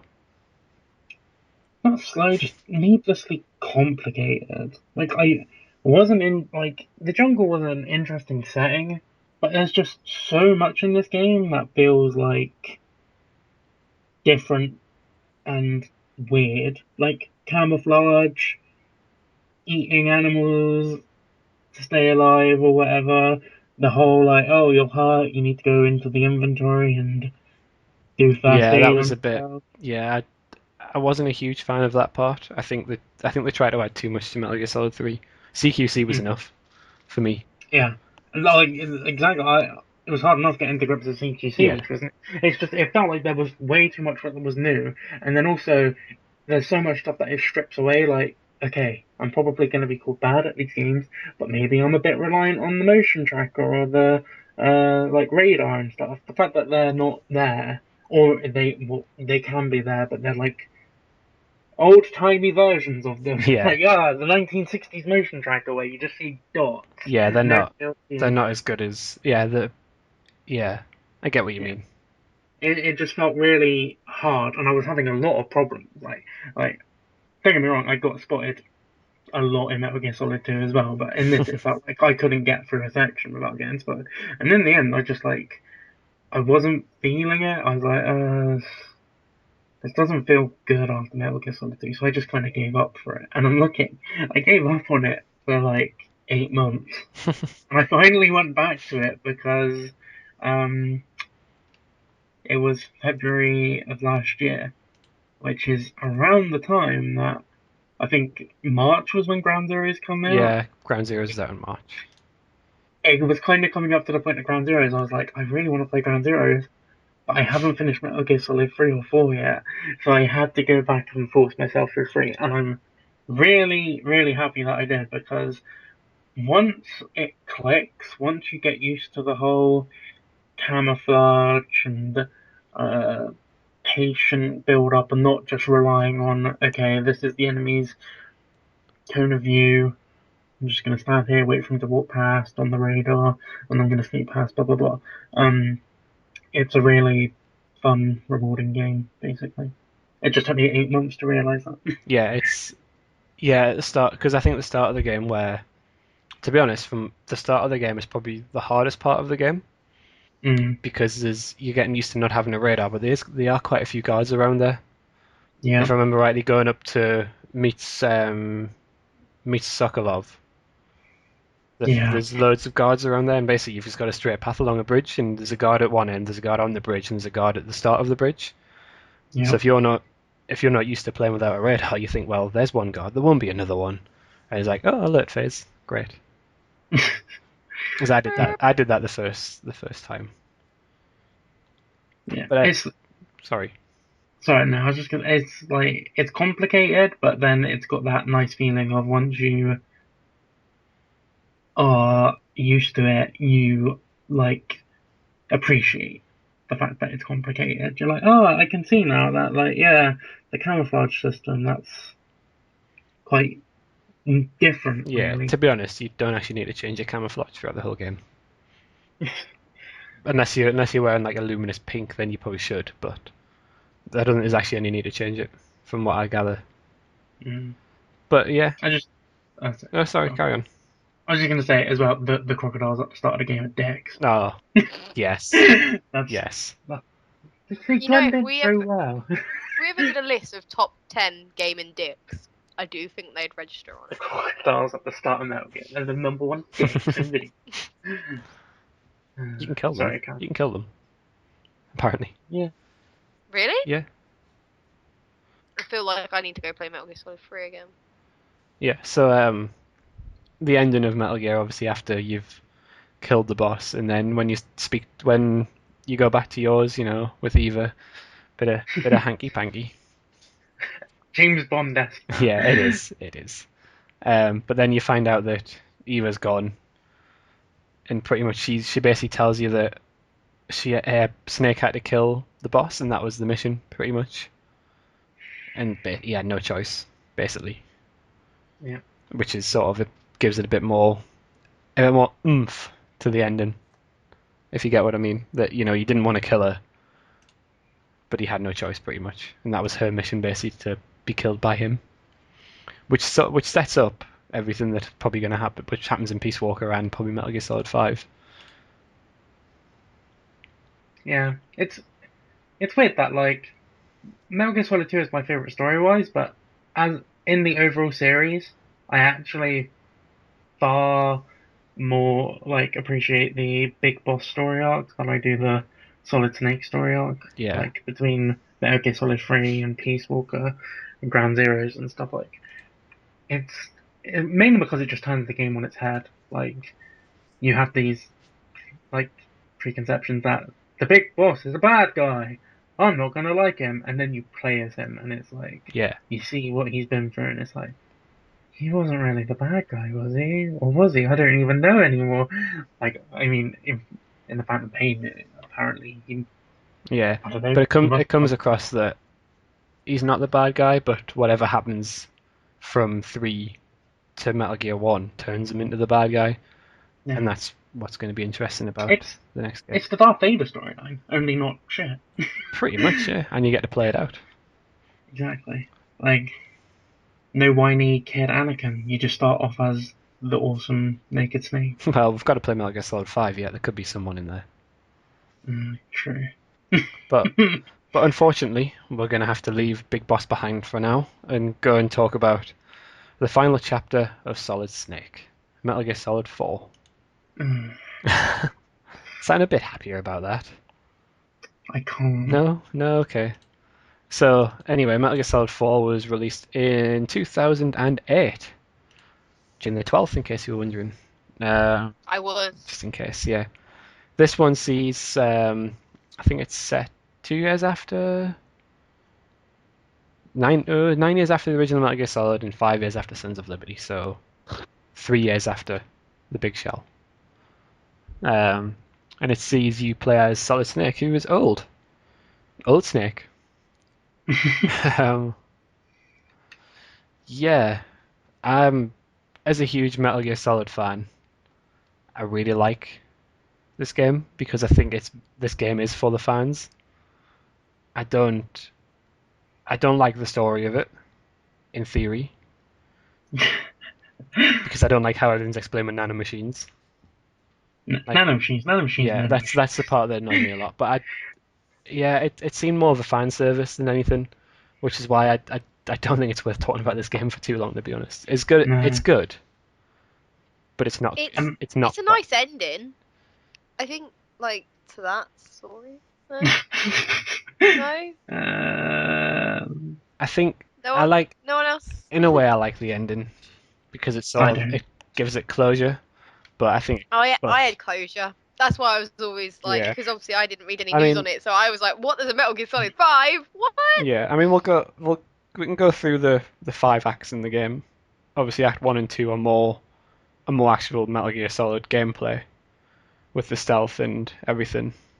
Where you're in, where are you again? South America? I can't even remember. I think I'm you're not gonna in. lie. I think you're in South America. You're in Middle East to start with, Yeah, I know. Yeah, and then starting in then Act 2 is in South America, where you go and find Naomi. Yeah, Yeah. that sounds about right. But they're the two sort of main stealth sort of parts of the game, where you actually have to sort of sneak around or Well, shoot your way through. hey, you forget about Act 3. That's total stealth. I'm getting no Act 3. Act 3 set in, I'd like to say Prague. I don't know. I know it's set in Europe. Yeah, it looks like Prague. So basically in here, it changes it a bit. It's still stealth, but it's more It's using the more. environment than anything else to sort of to hide and follow. There's not much Oh. else you can do. I feel like if I say what I'm about to say, Squiggy will disown me. Probably. But I want you to say it because, to be fair, I've been the bad guy at this podcast so far. So Yeah, it's more Assassin's Creed kind of stuff where you follow the guy. Yeah, no, I agree. And it's awful. It's the I worst don't agree with that chapter. part. mhm. I don't think Okay, it's You brilliant. add him, and then you lost him. I don't think it's I brilliant. I don't think it's bad. I think it's the weakest act in the game, and it certainly like Yeah, it's definitely the weakest act. But I still think it's better than some parts of Peace Walker. And to be honest, I think a couple of parts in 3, I think it's better than. I feel like the redeeming factor for that act is that once you get past the boring following the man through the streets, you get the nice exposition dump from Eva, where it's like, oh yeah, I have 30 minutes of cutscenes where I explain to you like everything about the Patriots. It's like, Yeah. oh, okay. I enjoyed that. Yeah, it's where is it where you fight? Which one is it? Raging Raven. Yeah, in the Yeah, clock tower. I quite like that. Sorry, I appreciated your attempts at that. Then Raven I Raging. thought you could. Raging. Yep. Yeah, no, Yep. I quite enjoy that boss battle. And the cutscene at the end of the. But then you get the on-rail spike scene. Yeah, I'm just starting to think Mike is anti-rail. I don't Look! like the on rails parts of Metal Gear Solid. Is that what it is? Is it literally what it comes down to, Mike? At the end of the day, They're all awful. You look at me and tell me one of them is good, Laura. I'll look at you. I'll look at. She'll I'll look say at the you. one in Metal Gear Solid 3 is good, and I'll go, shut up. I honestly can't. But I'm sorry. Yeah, so I- Act 3 is it's that just- part. Act 4, well, Oh, the good Act 4, going back to Shadow Moses. What more can you want? The feels I got from that. Mm. And then you fight. Oh, what's her name? What's her name? What's her name? This is going to annoy me now. I'm so. But anyway, you go to Shadow Moses to find Metal Gear Rex's railgun for some strange reason, but we'll go with that. There's some reason for it in the story. I think it's because of that. It's the only See, one that's not controlled. It's not ID tagged, isn't it? Which is the something way. like that. Yeah. Yeah. Is that was wait? No. I was about to say. I thought it was because you see Thingy in Metal Gear Race. You're like, oh, we need to go get Rex, but no. It's just you get Rex and then he pops up in Raid, Yeah. doesn't he? Yeah. Prime Wolf. Oh god. Prime Wolf is the boss battle, and that is amazing. That is the boss battle. That is for that amazing. game for me. Yeah. Yeah. It's amazing. I know I said I enjoyed Raging Raven, but this one is so much better. Just to be back in the area where you fought Sniper Wolf, full HD, fully amazing.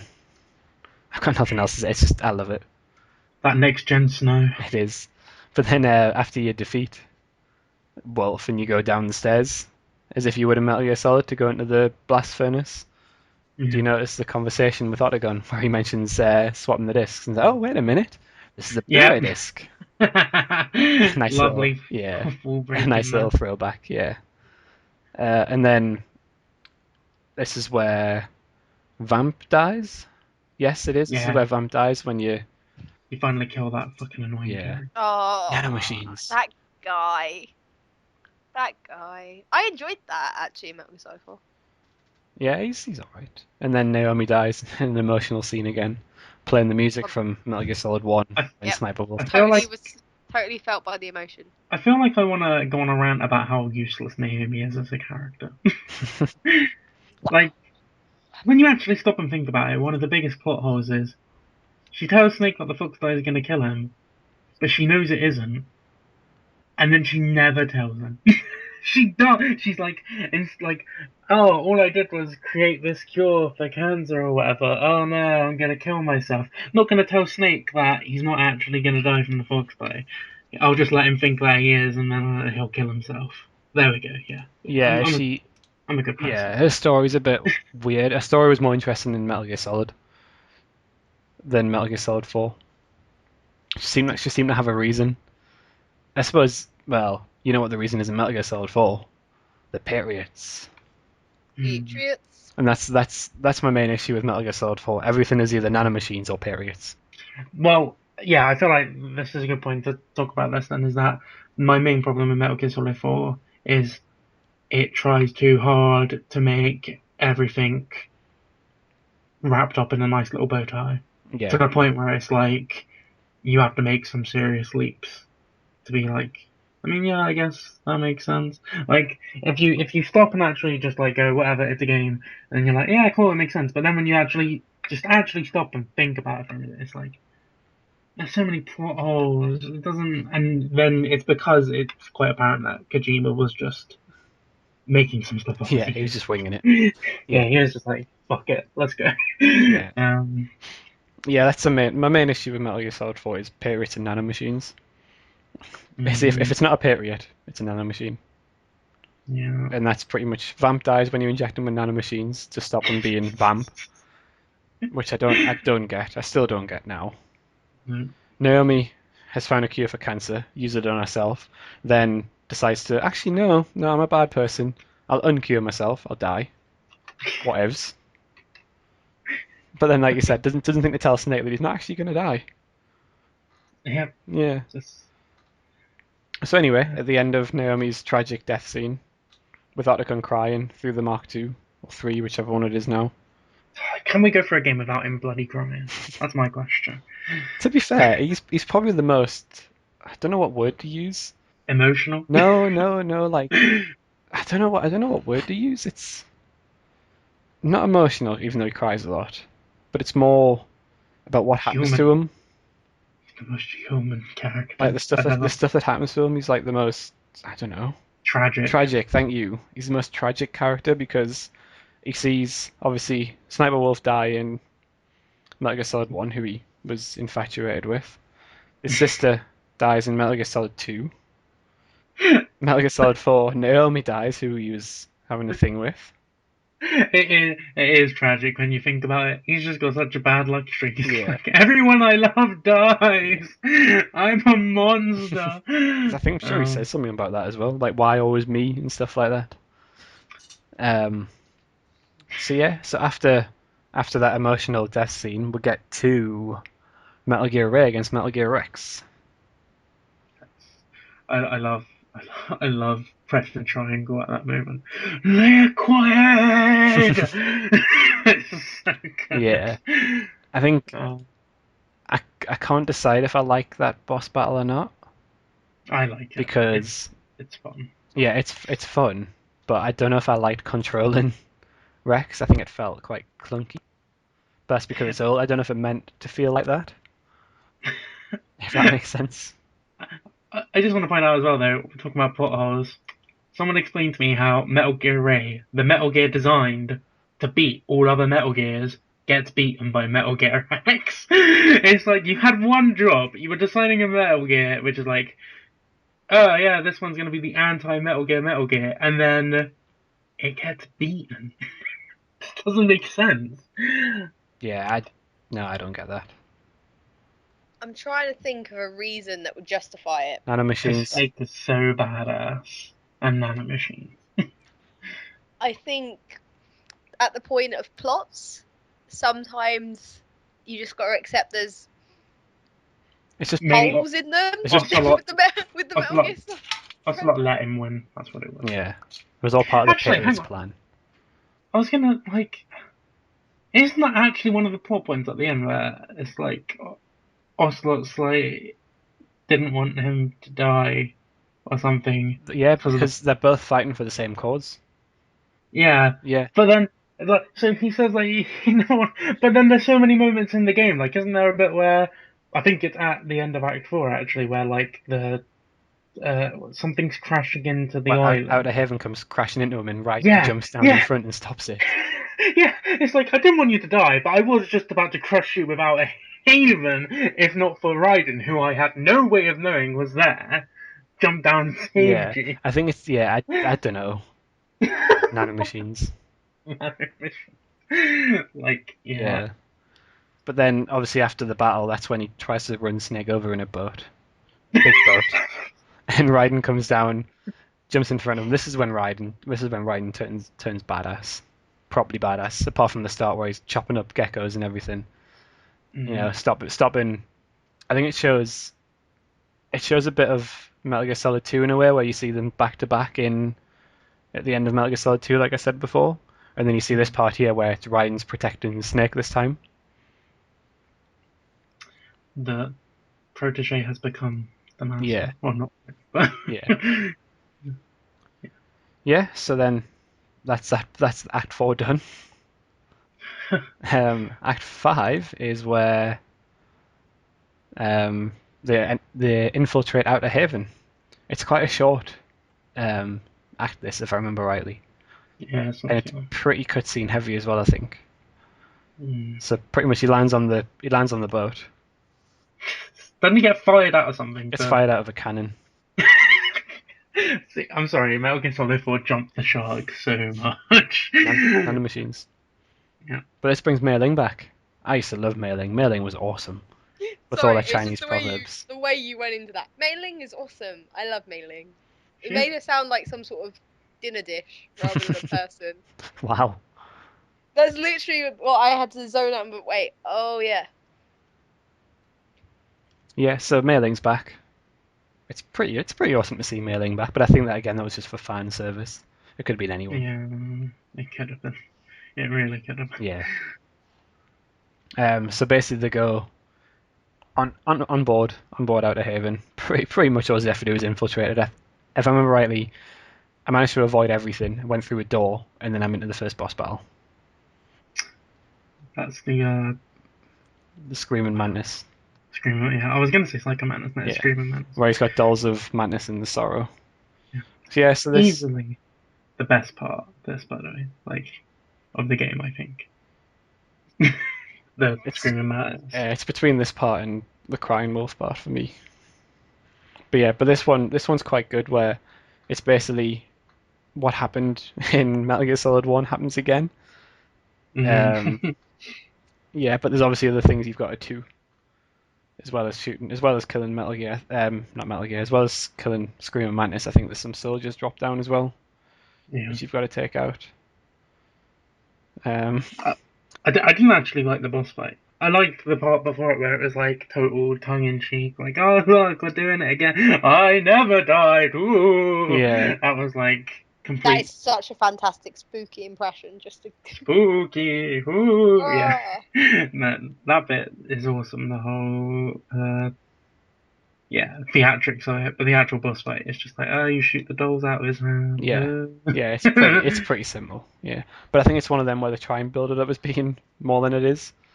Mm. You know, oh, maybe I'll have to change my controller port, or maybe I'll have to use a PlayStation Move controller or something.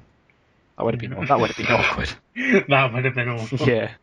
Like, you get the game, it's like, oh, you can only beat Screaming Mantis with a move controller, but I don't have a move controller. Go out and buy one. What do you mean? Yeah, so then the next part is my least favorite part in any Metal Gear Solid game ever. Is it the microwaves? No, I enjoyed that part. Oh, okay. The part where Johnny proposes to Meryl, and then Meryl refuses to propose to him, while they're in the middle of fighting people. I think it's people. The Haven troopers. They're in the middle of fighting, the expert trained troopers. We'll just reload each other's guns and propose to each other while we do it. So over the top. Yeah, I don't like that part. No. And then I think after that part, I guess it's basically just before the microwave, which is when Raiden turns up to protect Snake. Basically, I think Raiden offers to do the microwave part for Snake to save Snake, and Snake was like, "No, I'll do it, lad. I'll do it." Step aside, Sonny. Yeah. I've been the protagonist of But this game. I think that was more of a respect thing again, because of the end of Metal Gear Solid 2, like Snake telling Raiden to find something to believe in and stuff like that. And what's the point in sending Raiden through there to die when he's already gonna die. when Snake's already gonna die? Yeah. And that's why I like that part, because it's sort of Snake sacrificing himself, and as you go through the microwave room, you see everyone battling, like the screen splits, and you see everyone battling basically to help you do this part, and you think, wow. Okay, man, this is a long ass corridor. Yeah, I thought that as well. And then it ends with another one of my favorite boss battles, on top of Outer Haven, when he's uploaded the virus and everything's stopped. Oh yeah, God no. I think about this as the best part of the game. Yeah, Snake against Liquid Ocelot. Ocelot on top of Outer Haven for 4 health bars, I believe. The Each with genius each of this with Metal boss Gear fight. Solid music from each one. I know. I love how through each phase of the fight he goes through the different stages of Yeah, like Ocelot. Like he starts off with Metal Gear Solid One Ocelot, then it goes into the Liquid Ocelot from Metal Gear Solid Two. Then he goes to like, oh my god, the transition into Metal Gear Solid 3 where Snake Eater starts playing and he does like uh, the hand gesture and the everything. hand Yeah, gesture. Ah, love it's it. perfect. Yeah. It is literally perfect. I could literally go on YouTube and just watch that boss fight from start to finish Why and just be why like, watch it? Play it. I think I've still got to save. I think I kept a save file just before this boss battle, so I can literally just go and play it if I want. I should have done that because That's genius. it is one of the best I know parts what of I'm the series. doing. But then what follows this awesome boss battle is pretty much the longest cutscene in the history of Metal Gear Solid. I remember I made dinner while watching this and had a Oh, nice meal. hang on, probably longest cutscene in the history of gaming. Yeah, Let's not. I Let's believe not. It's not even limited to the milk. Don't limit it, I believe it's an Squiggy. hour and a half long.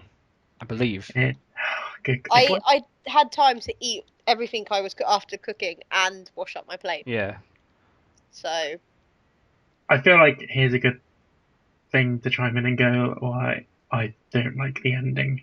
Because you two said you liked it, didn't you? yeah. Well, yeah, because I think it rounded everything off and it didn't really. I like a You certain could, part.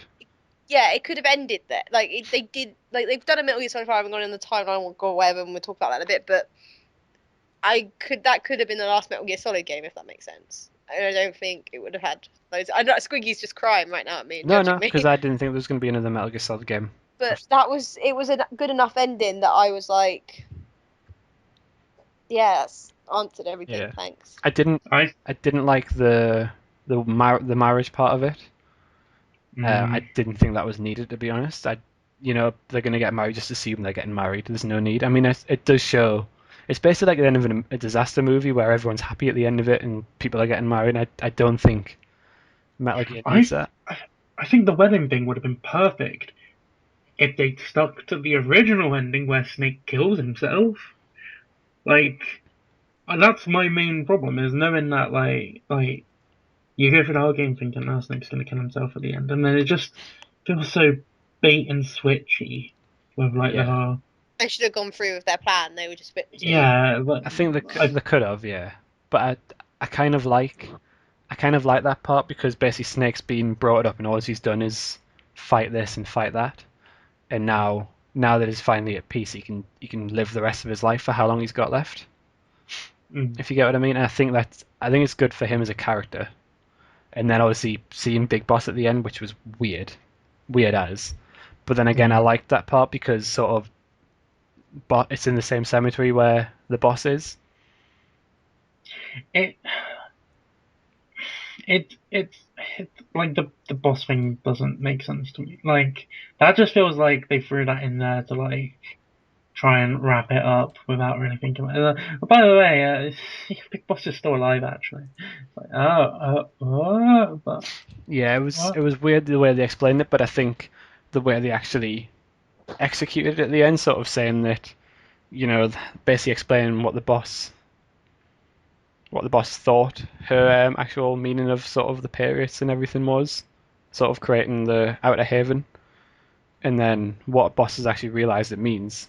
Big Boss has actually realized it means after it, and I think it's really the ending's really good for that, but I think it's still messed up. It's yeah, it's just like the rest of the plot. It's a bit. I don't know. It tries too hard to just have a definitive like there is going to be no loose ends. Yeah, that's they try to tie too much up, and I think they could have left some of it open. But Yeah, yeah, and it's the last game sort of in a way of everything. Sort of like that's the weird thing as well though is that they tried to tie everything up, and that's why I think the Snake suicide makes sense because then they have tied it up. They're like Snake's dead. There's not going to be another So I was thinking, but the fact that they tried to tie everything up and then leave it open ended, like, and then Snake went on to live. It's like, so that means that we could get another Solid Snake game in the future. Yeah, I can't imagine it, but in theory, It wouldn't surprise me though, because I think it will come down to how much Konami need to make one, because I do think it'd sell whatever. I see. If it was another game with old Snake in it, I'm not buying it because for me, his saga's complete for me. I understand that. But I do think there would be people that bought it.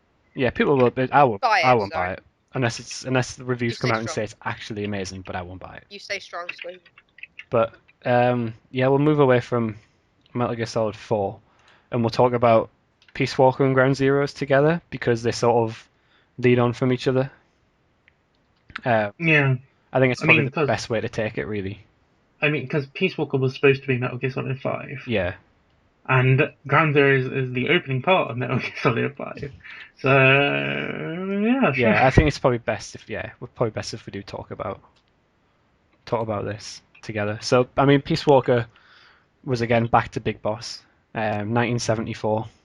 It was set in, and basically it shows how basically Big Boss has gone from being part of the government to no longer being part of the government, pretty much. That's an excellent word. He's basically left the government and started his own. How he's gone freelance.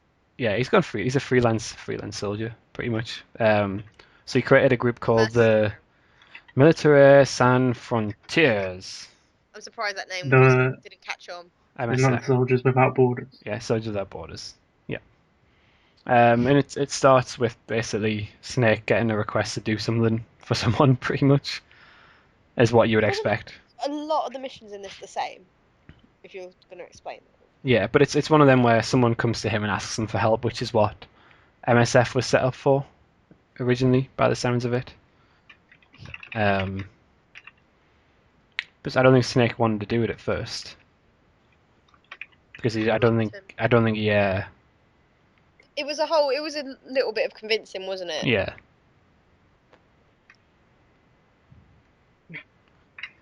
But yeah, it's the game itself. Obviously, with it being originally for the PSP, it's a bit different.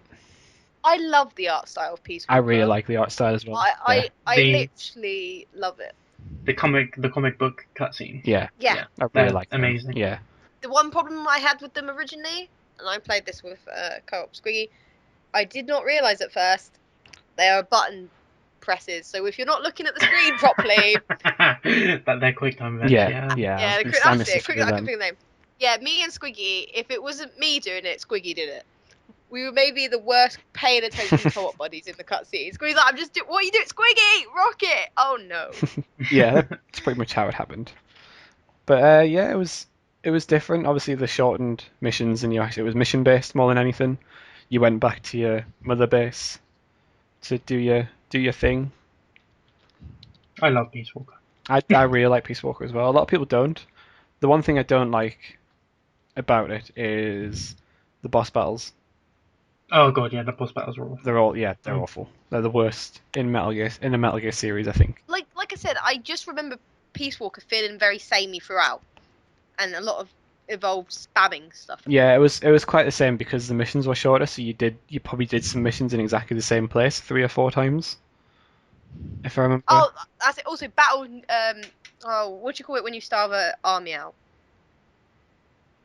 Battle of Attrition. That's the word. I couldn't think. Yeah, battle of attrition. That's what all them battles felt like to me. Like I was just using all my and then I'm wearing you down before you kill me. Yeah.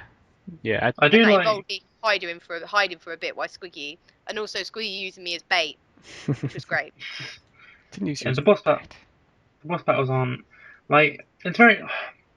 I feel like coming off of the back of the very, very, very cinematic Metal Gear Solid 4, that's probably why most people don't like it, is because they couldn't be any different. Like, Metal Gear Solid 4 is so cutscene heavy and story driven, whereas Metal Gear Solid Peace Walker is just like, yeah, you'll get the story, but a lot of it is just play the missions, replay the missions, build up your base. It's far more gameplay focused rather than narrative driven, and it just kind of sucks that the boss battles suck. But they expect you to like play the boss battles numerous times to like To get the build proper Metal Gear Z. ending, yeah. Yeah. which is just mean. Yeah. And I mean the story from the game itself is it's pretty good, to be honest. Um where, Yeah. Snake has to go and investigate this army that are occupying Costa Rica. Yeah. But he also then obviously thinks that there's nuclear weapons as per usual. Isn't the initial like MacGuffin that they're like, oh, the boss is still alive? Yeah, so when he basically at one part of the game when he meets the Sandinista Liberation Army, I think it is. I think there he encounters a flying well, not a Metal Gear unit, but a flying sort of drone, which has got the boss AI on it. Yeah.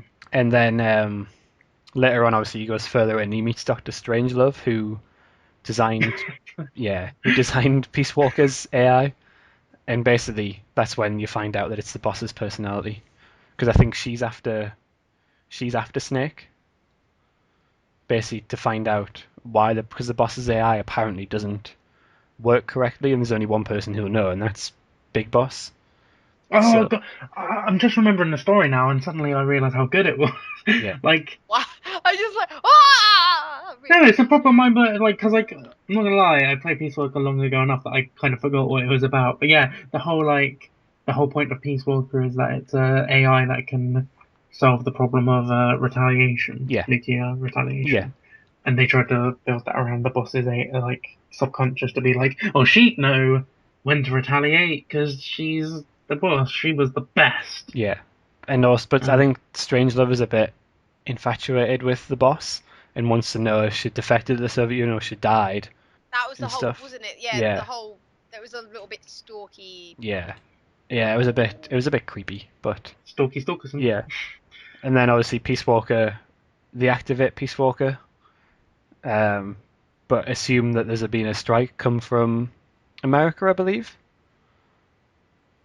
And Sure. I think basically then Peace Walker goes to shoot them, but it's a dud. It's not a real attack, and it's trying to get them to start a war, pretty much. Oh yeah. Yeah, Yeah. Gonna start a war. yeah, Yeah, it was basically there's a third party playing them off of each other, like, oh, these guys are going to launch these, and then getting Peace Walker to actually be the first to launch, so then they'll retaliate.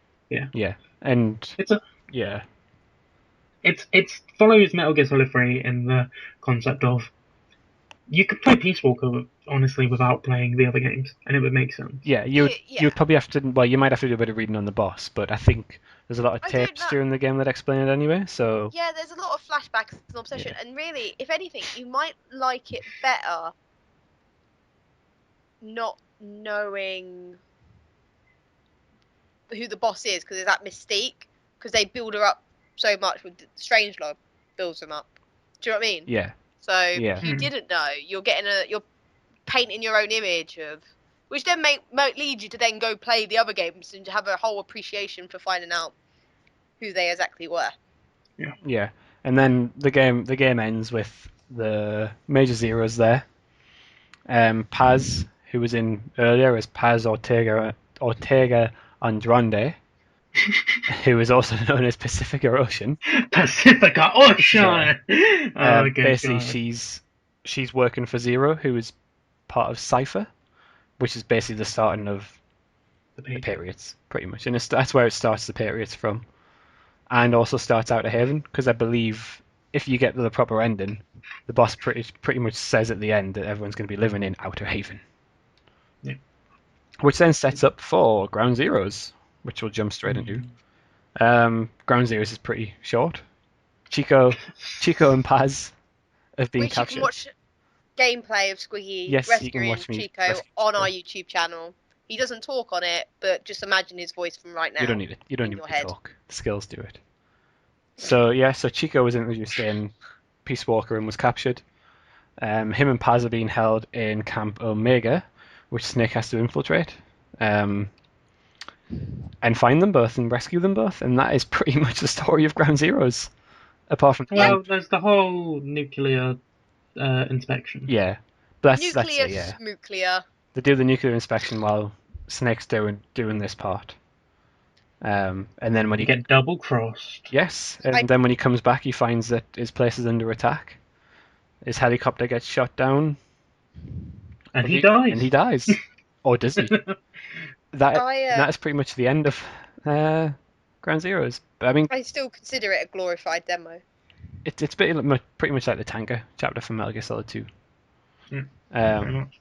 yeah, there's not really much to say, but obviously it's what Metal Gear It got Solid me- 5 is going to be based on. Yeah, it got me hyped for Metal Gear Solid 5, especially when there was a comment like that's only one portion of what is a huge Metal Gear Solid 5 map and all that stuff.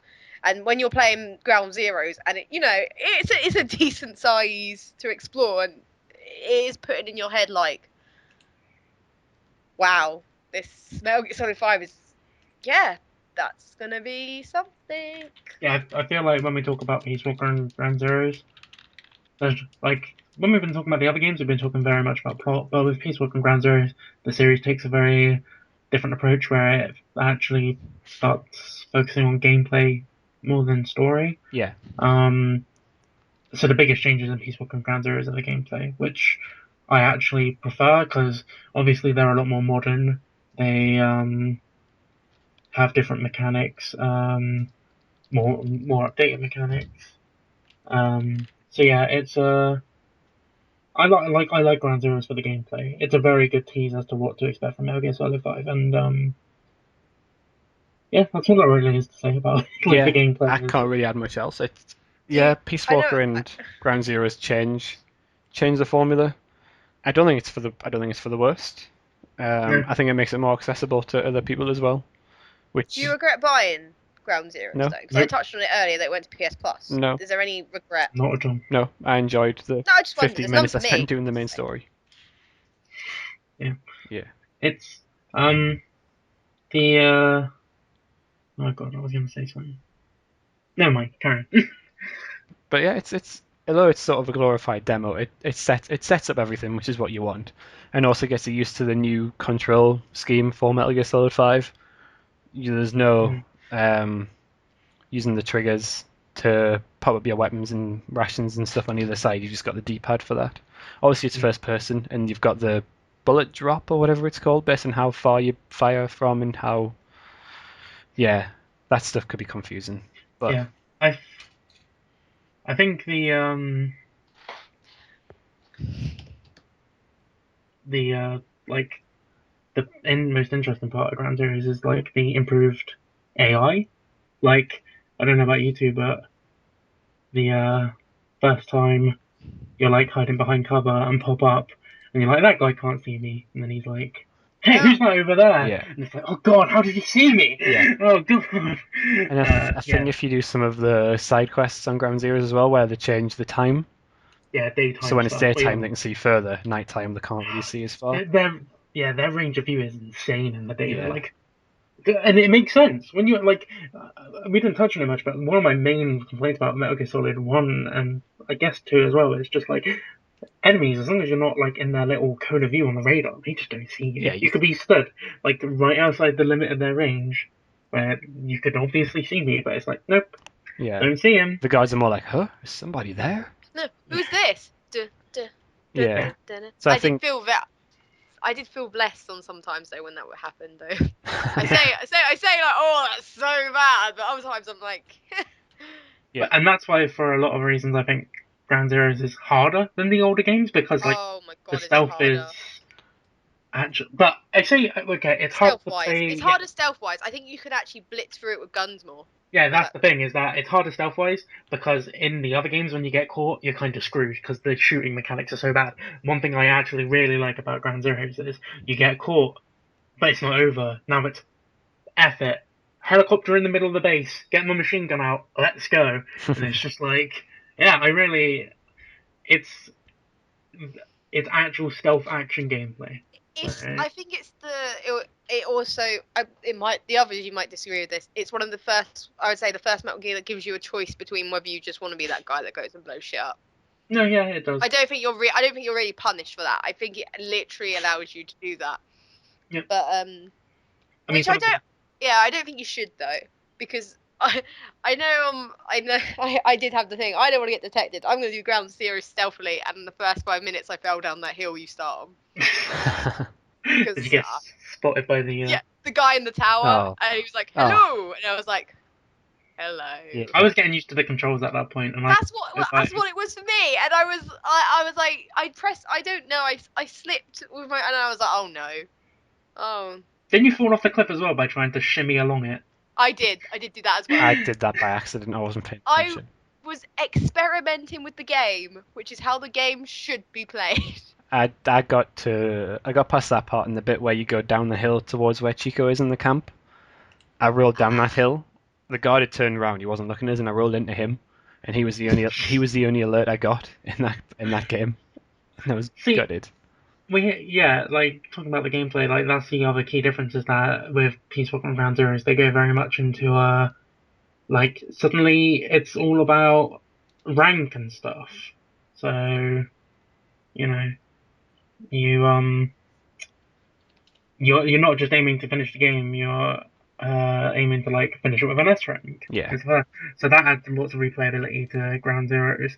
So like, oh, I'm gonna, even though it's like a glorified demo, as Laura puts it, like, if you actually put the effort into trying S rank all the missions, it'll take you. Yeah, it'll take a while. Yeah. So that was our look back at all the Metal Gear Solid games. Next week we'll be having a Metal Gear Solid week on Retro Remastered, where we'll be again looking back through all the games, and also Laura will be putting her opinions as a person who was late to the Metal Gear Solid series. But until then, we'll see you next time.